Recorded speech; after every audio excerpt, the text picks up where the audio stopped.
السلام عليكم ورحمة الله وبركاته. بسم الله والحمد لله والصلاة والسلام على حبيبنا وأسوتنا وقدوتنا وشفيعنا رسول الله صلى الله عليه وآله وسلم. مفاجأة عجيبة في صلاة التطوع. نعرف بعد ما نصلي على حبيبنا صلى الله عليه وسلم، كلنا يعلم إن صلاة الرجل في المسجد أفضل من صلاته في بيته ب27 درجة.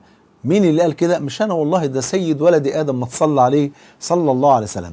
قال الحبيب المصطفى صلى الله عليه وآله وسلم كما عند البخاري ومسلم: صلاة الجماعة أفضل من صلاة الفذ، يعني صلاة الفرد، ب27 درجة.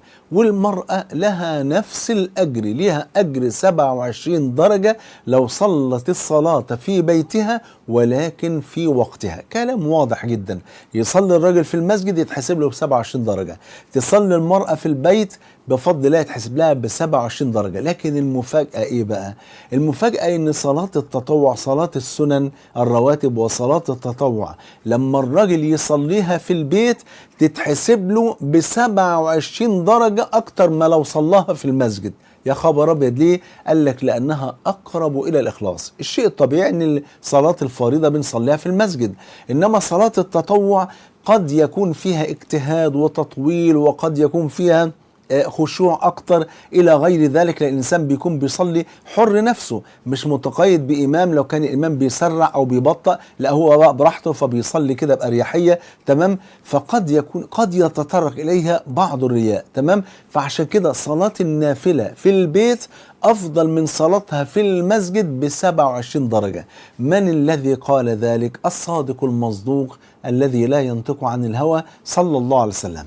ففي الحديث الذي رواه ابن أبي شيبة بسند صحيح أن النبي صلى الله عليه وسلم قال: تطوع الرجل في بيته يزيد على تطوعه عند الناس كفضل صلاة الرجل في جماعة على صلاته وحده.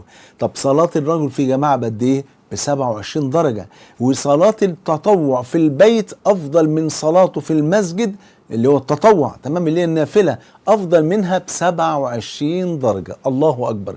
والمرأة لها نفس الأجر إذا صلت الفرض في وقته في بيتها وصلت النافلة في بيتها، ليها في ده أجر 27 وفي دوت أجر 27 مرة أو ضعف بفضل الله سبحانه وتعالى. يبقى إذن ولذلك الإنسان يعني كما يعني دلنا النبي صلى الله عليه وسلم: ليجعل أحدكم من صلاته في بيته نصيبا فإن الله جاعل له خيرا من صلاته في بيته، أو كما قال صلى الله عليه وسلم. يعني الإنسان يصلي الفريضة في المسجد ويحاول يصلي السنن الرواتب أو حتى النوافل يصليها في البيت، فإن الله يجعل من البركة ومن الخير في البيت إذا ملئ بالصلاة والقرآن والذكر بفضل الله سبحانه وتعالى. جمعني الله وإياكم مع سيد ولد آدم صلى الله عليه وسلم في الفردوس الأعلى. بحبكم في الله، والسلام عليكم ورحمة الله وبركاته.